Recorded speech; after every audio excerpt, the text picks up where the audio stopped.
Oke, Assalamualaikum warahmatullahi wabarakatuh.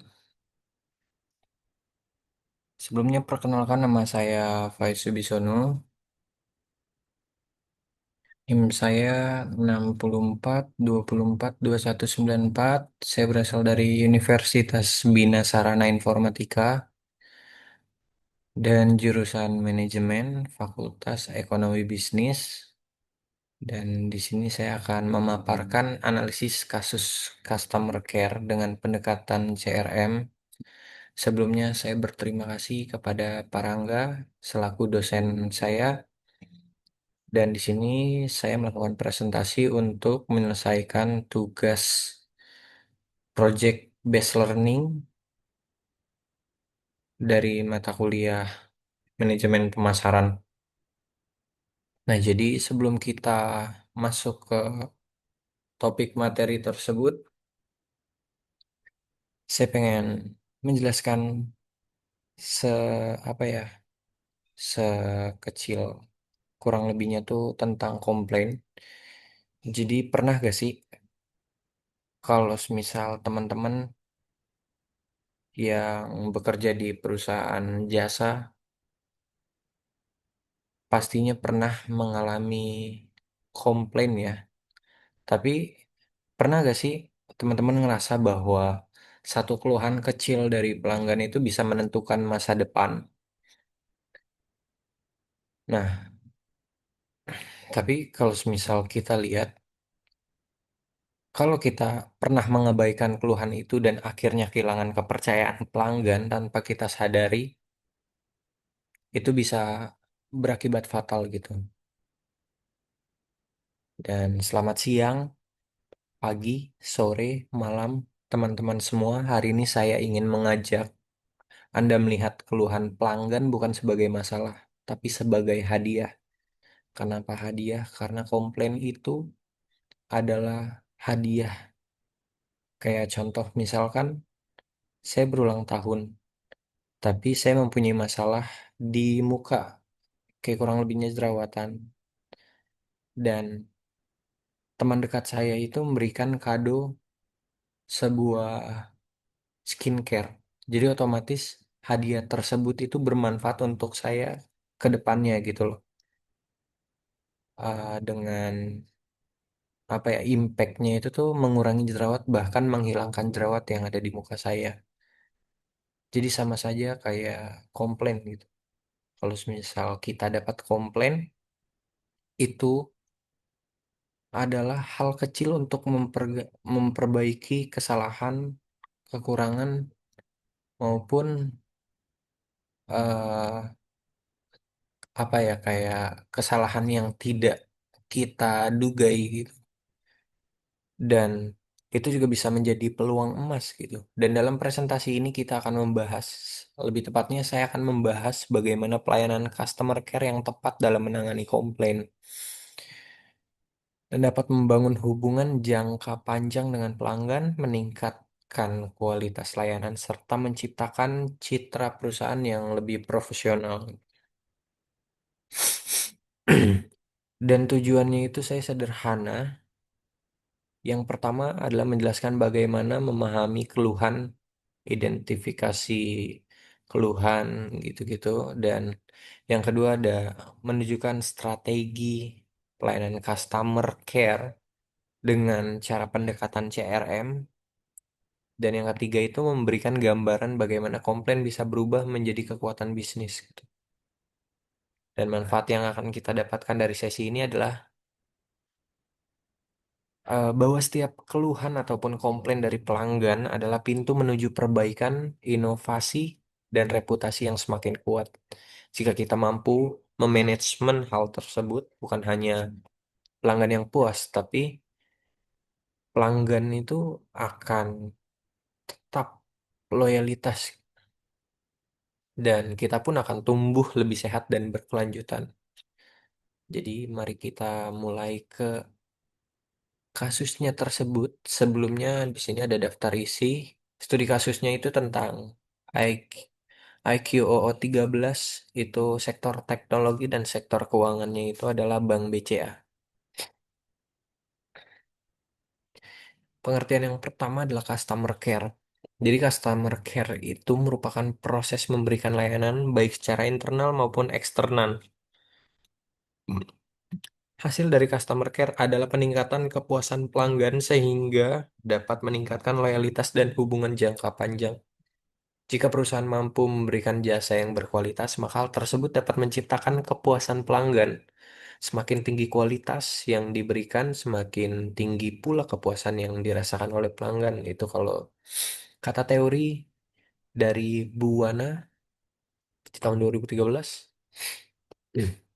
Nah, kalau semisal kita melakukan pendekatan melalui customer relationship management, customer care itu, maksud saya, customer relationship management itu salah satunya adalah customer care. Dan selanjutnya kita akan membahas tentang customer relationship management. Nah, jadi kalau di sini itu merupakan strategi yang dirancang untuk meningkatkan profit relasi dengan pelanggan, pengunjung, customer, dan kepuasan. Dan dalam penggunaan customer relationship management ini, perusahaan juga menggunakan teknologi sebagai jembatan penghubung. Contoh teknologinya itu adalah salah satunya adalah call center itu untuk touch up ataupun eh, keep in touch dengan pelanggan ya. Pelanggan, pengunjung maupun nasabah ataupun hal selanjutnya. Jadi kita di customer relationship management itu kalau teman-teman tahu 24/7 CS, CS 24/7 yang dimana apapun keluhan kita akan dibalas selama 24 jam dalam sehari. Jadi apapun keluhannya itu tuh ya layanannya itu 24/7 gitu. Nah, pendekatan ini tuh dimanfaatkan untuk melakukan follow up atau bahan evaluasi, teman-teman. Dan kalau semisal kita balik lagi ke materi yang tadi, eh, customer customer care, jadi itu bertujuan untuk dari namanya aja peduli pelanggan. Jadi kita harus mempunyai rasa simpati dan juga empati terhadap pelanggan agar menumbuhkan kepercayaan dan juga loyalitas dari pelanggan ataupun pengunjung ataupun customer.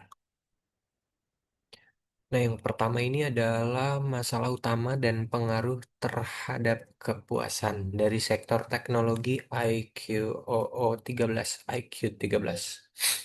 Dan masalah utama dalam kasus ini kan adalah kualitas kamera IQ 13 yang tidak sesuai harapan pelanggan. Contoh kalau semisal pasti kan sebelum launchingnya produk itu kan pasti market, ada marketing pemasarannya gitu loh. Contohnya advertising ataupun iklan yang ditayangkan di TV, sosial media ataupun di mana. Pasti itu menunjukkan seberapa baiknya produk tersebut. Nah, kalau semisal masalah utama di sini adalah kualitas kamera, berarti hal yang dilihat oleh pelanggan dari awal, dari citra awalnya itu, atau mungkin dari iklan, tapi tidak sesuai harapan, nah akan menimbulkan komplain terhadap kualitas produk. Jadi kamera yang tidak mampu menghasilkan foto dengan baik menunjukkan adanya ketidaksesuaian antara harapan dan kinerja produk. Menurut expectation disconfirmation theory, Kotler dan Keller 2016, kepuasan hasil kepuasan muncul jika kinerja produk sama atau melebihi harapan pelanggan. Sebaliknya, jika hasil foto tidak sesuai ekspektasi, maka pelanggan akan merasa kecewa dan menilai produk serta merek secara negatif. Kondisi ini tuh dapat menurunkan tingkat kepuasan dan bahkan membuat pelanggan berpindah ke merek lain. Jadi kita sebagai perusahaan harus melihat dari dua sisi. Terkadang kalau semisal kita point of view-nya dari pelanggan, pengunjung ataupun customer itu hanya melihat dari satu sisi yang dia rasakan. Kayak contoh, Saya baru beli HP tersebut dan saya pakai itu tidak sesuai dengan ekspektasi saya. Padahal kalau semisal kita mau lihat dua sisi, mungkin kita yang kurang edukasi tentang softwarenya ataupun apanya gitu.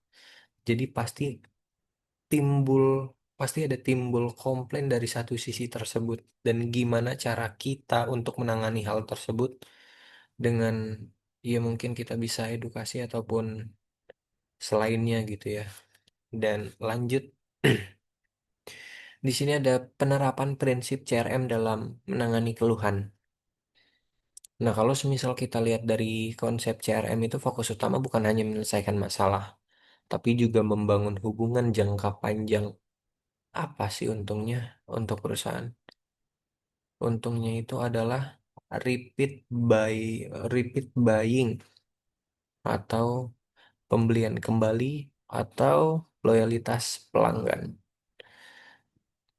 Itu adalah fokus utama dari sebuah perusahaan pastinya.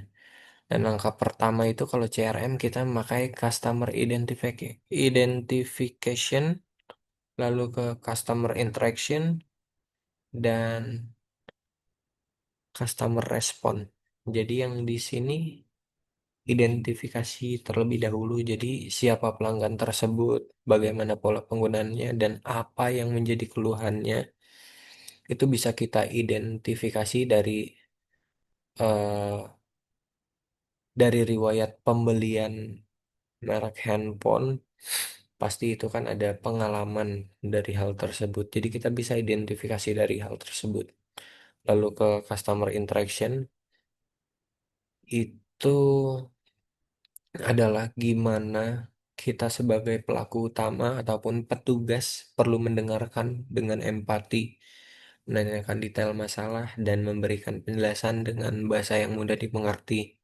Dan selanjutnya pasti ada customer response. Perusahaan juga harus memberikan solusi yang cepat dan sesuai, misalnya dengan memeriksa kamera, melakukan pembaruan perangkat lunak, atau bahkan mengganti unit bila perlu, tapi tergantung. Tapi kita ada prosesnya melalui identifikasi dulu, lalu interaksi pelanggannya kayak gimana, lalu baru respon dari kita.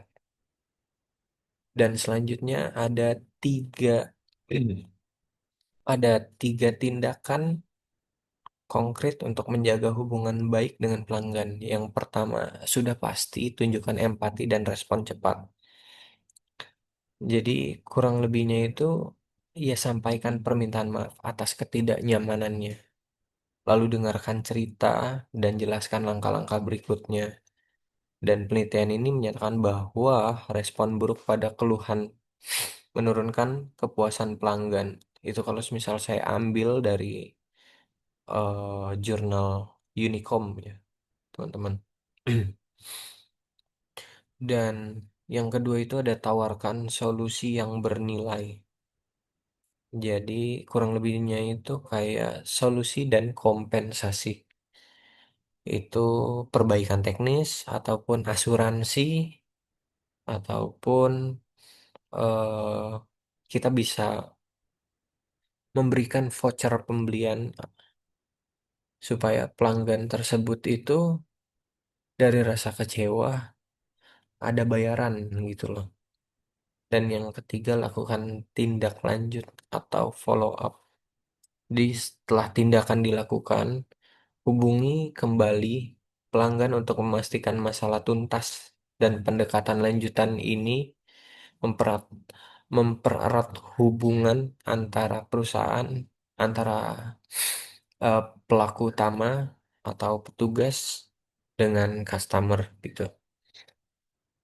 Dan ini juga bakal dapat berdampak baik untuk perusahaan karena rasa peduli dan empati itu sudah kita tunjukkan di awal, lalu kita ulang kembali gitu, ditanyakan kembali, di follow up lagi, dan akan membangun kepercayaan pelanggannya. Kalau misal kita lihat dari tiga konkret ini mengingatkan saya terhadap teori STAR. Kalau teman-teman tahu STAR, ini sudah dipakai di perusahaan-perusahaan jasa kurang lebihnya kayak pariwisata, rekreasi, ataupun restoran-restoran fast food ya teman-teman. Jadi star S-nya itu adalah sorry, itu permintaan maaf. Lalu ada thanks. Jadi dari awal minta maaf, mohon maaf atas ketidaknyamanannya. Kita lanjut, terima kasih atau thank you sudah memberikan saran, kritik, ataupun keluhan yang terjadi lalu kita lakukan action. Action dengan cara kita ya mendengarkan ataupun mencatat hasil keluhan tersebut. Lalu ada R recovery. Recovery itu kurang lebihnya kayak tawarkan solusi yang bernilai, contoh asuransi gitu-gitu. Lanjut. Ada di umpan balik ya. Ini pemanfaatan umpan balik untuk peningkatan layanan. Nah, yang tadi kita bahas sebelumnya, komplain itu merupakan hadiah karena keluhan lahir dari kekurangan atau ketidaksempurnaan ya teman-teman. Jadi memberikan dampak yang positif untuk memberikan peningkatan atau perubahan yang signifikan dalam sebuah perusahaan. Jadi keluhan dapat dikumpulkan atau difilterisasi dalam sistem Customer Relationship Management untuk dianalisis oleh tim terkait. Contohnya itu oleh tim riset dan develop. Nah, salah satu contohnya itu bisa dilihat kayak kamera handphone tersebut. eh Komplain handphone yang tadi karena kameranya itu tidak sesuai dengan ekspektasi ya. Nah, tim itu bisa langsung melakukan identifikasi produk apabila ada kesalahan dan dari hasil tersebut kita harus melakukan pembaruan, mengeluarkan upgrade, tapi harus melihat per apa ya keluhan yang sebelumnya. Jadi perbaikan teknis itu di model berikutnya. Dan selain itu pelatihan selalu menjadi prioritas untuk frontliner. Ya contoh petugas-petugas sales ataupun ya kurang lebihnya yang berada di lapangan itu kita harus lakukan pelatihan agar dapat menghandle kasus-kasus seperti ini gitu, kasus serupa dengan cepat dan bersikap empati. Lalu selanjutnya kita bahas di sektor keuangan. Nah, dari Bank BCA, jadi itu kurang lebihnya di kasusnya itu ada nasabah yang ATM-nya dibekukan oleh PPATK dan nasabah tersebut itu merasa tidak aman lagi dan kehilangan kepercayaannya terhadap Bank BCA. Jadi dalam kasus ini, nasabah mengeluh karena dananya dibekukan oleh PPATK dan merasa tidak mendapatkan kejelasan dari pihak bank. Kalau misal kita lihat dari slide materi yang Parangga berikan, itu menurut saya masuknya ke jenis keluhan mechanical complaint. Jadi, karena berkaitan dengan prosedur layanan dan perlengkapan sistem keamanan yang membuat nasabah itu merasa tidak aman. Dan menurut teori kepuasan pelanggan yang dijelaskan oleh Putra dan Latifa di tahun 2025, faktor kejelasan informasi dan rasa aman menjadi kunci dalam layanan perbankan. Ketika nasabah tidak mendapat penjelasan yang transparan ya, rasa percaya terhadap bank akan menurun. Penelitian juga menunjukkan bahwa kepercayaan memiliki hubungan langsung dengan kepuasan dan loyalitas pelanggan dalam sektor keuangan. Nah, langkah-langkah penanganan keluhan berdasarkan CRM. Jadi yang tadi sempat kita bahas di sektor teknologi, sekarang kita bahas kembali tapi berbeda kasus, yaitu studi kasus oleh sektor keuangan.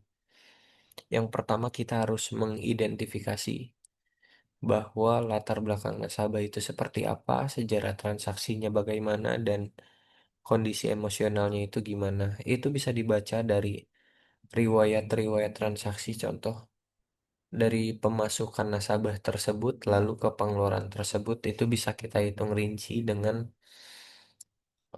menilai bagaimana bijaknya dia mengeluarkan duit atau gimana itu dapat kita kenali melalui customer identification. Dan empati itu selalu menjadi langkah awal atau langkah penting agar nasabah merasa dihargai. Contohnya kayak memberikan layanan prioritas terhadap hal tersebut gitu. Karena untuk meningkatkan kepercayaan dan juga keamanan. Lalu yang kedua ada customer interaction. Jadi interaksi nasabah. Yang pertama kita harus melakukan komunikasi yang menenangkan dan informatif. Berarti artinya kita harus mengedukasi dengan kalimat-kalimat yang edukatif dan juga informatif. Dan jelaskan kepada nasabah bagaimana eh, pembukuan dana oleh PPATK itu merupakan langkah hukum sementara karena kan ke apa ya, kejelasannya itu tuh masih bersifat sementara dan belum ketuk palu pada saat itu. Dan yang ketiga ada customer response. Berikan panduan langkah-langkah yang harus ditempuh. Contoh kayak proses verifikasi identitas, lalu verifikasi muka, dan lain-lain untuk menjaga keamanan. Dan sampaikan dengan tegas bahwa dana nasabah tetap aman sesuai regulasi. Itu yang berada di PPATK di tahun 2024. Customer retention. Jadi setelah masalah terselesaikan, ini balik lagi kita follow up, kita tindak lanjuti follow up-nya gitu. Jadi komunikasi lanjutan misalnya mengirimkan pembaruan status kasus atau menawarkan layanan konsultasi. Kalau misal teman-teman engah atau teman-teman sering buka email, Gmail atau apapun itu pasti ada beberapa email yang masuk dari bank. Kayak contoh misalkan saya menggunakan bank BCA. Kalau saya habis melakukan transaksi ataupun menaruh tabungan atau memindahkan duit dari rekening A ke rekening BCA, itu pasti ada apa ya? Ada struk online yang dikirimkan lewat Gmail saya. Kurang lebihnya seperti itu. Nah, kalau di sini ada menurut teori relationship marketing, hubungan jangka panjang dibangun dari pengalaman positif dan komunikasi yang berkelanjutan bukan hanya dari transaksi semata. Kalau kata Nikmah di tahun 2017. Nah, faktor yang dapat mempengaruhi kepuasan pelanggan itu kalau di sektor teknologi itu faktor utama adalah kualitas produk karena layanan purna jual. Dan jika kualitas produk tidak sesuai ekspektasi, maka tingkat kepuasan akan menurun. Lalu pada Bank BCA itu, faktor dominan adalah kepercayaan dan kejelasan komunikasi. Nasabah itu menginginkan transparansi dan jaminan keamanan dalam setiap transaksi ya.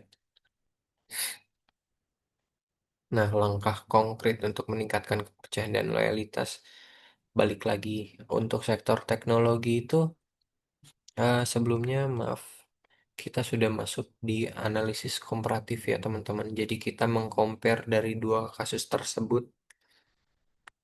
Kita lanjut lagi di langkah konkret untuk meningkatkan kepercayaannya itu.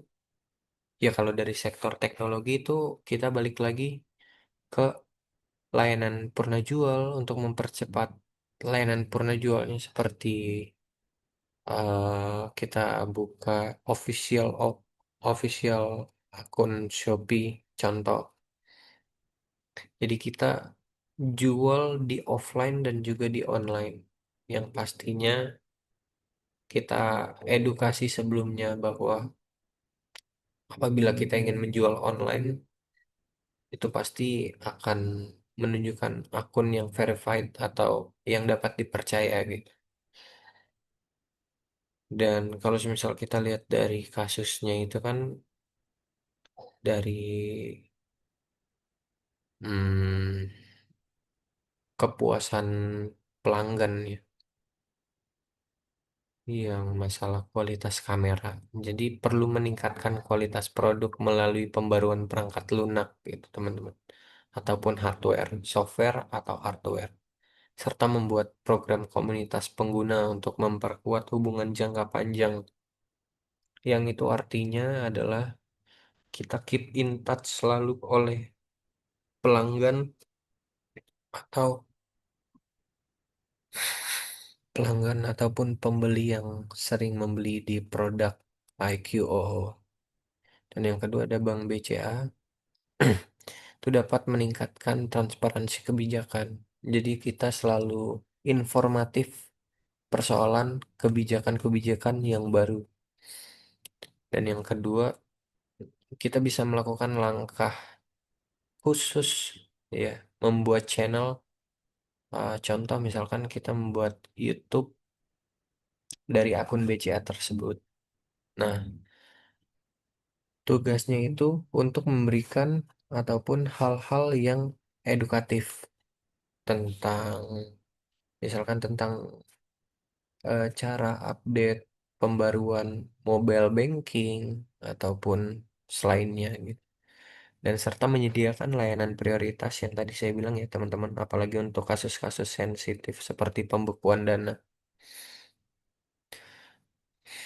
Nah, kalau misal kita lihat dari dua sektor ini tuh menerapkan teori service quality dan customer satisfaction.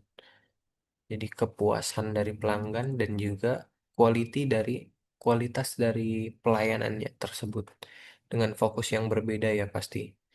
IQ, IQO itu lebih menitik beratkan pada kualitas produk dikarenakan dia menjual barang gitu. Sedangkan kalau BC itu fokus ke kepercayaan dan kejelasan layanan balik lagi karena dia menjual jasa teman-teman. Nah, selanjutnya adalah kesimpulan komparatif, perbedaan dan juga persamaannya. Secara umumnya itu strateginya itu memiliki arah yang sama ya teman-teman, tapi beda dengan pendekatannya.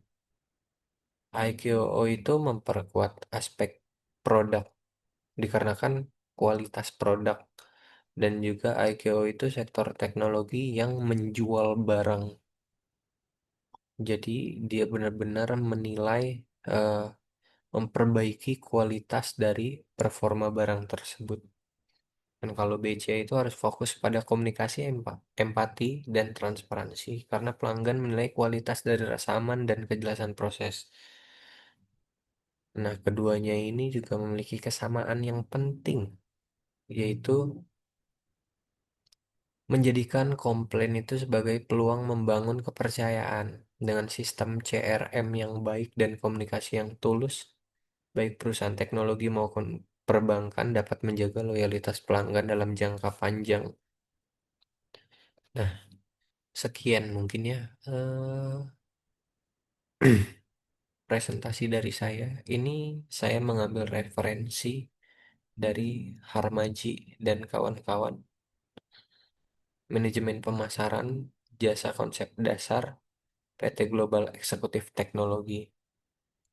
Juga ada The Influence of Product Quality and Price on Customer Loyalty of Telkomsel, User Top, Customer Satisfaction, International Journal of Research and Review dari Khan, Wahyudi, dan Roshid di tahun 2021.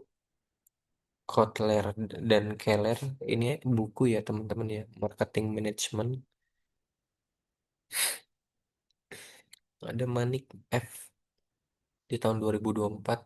Ini adalah jurnal ya teman-teman. Pengaruh kualitas pelayanan, inovasi layanan terhadap kepuasan pelanggan PT PLN.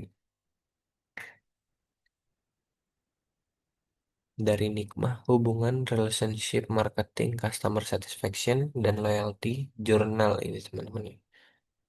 Dan yang terakhir ada Putra dan Latifah. Ini saya mengambil dari sektor keuangan ya, pengaruh kualitas layanan. Dan terima kasih, sekian dari saya. Mohon maaf apabila ada kesalahan kata ataupun ketidakjelasan dari penjelasan saya. Saya mohon maaf. Semoga apa yang saya bagikan bermanfaat. Terima kasih sudah menerangkan. Assalamualaikum warahmatullahi wabarakatuh.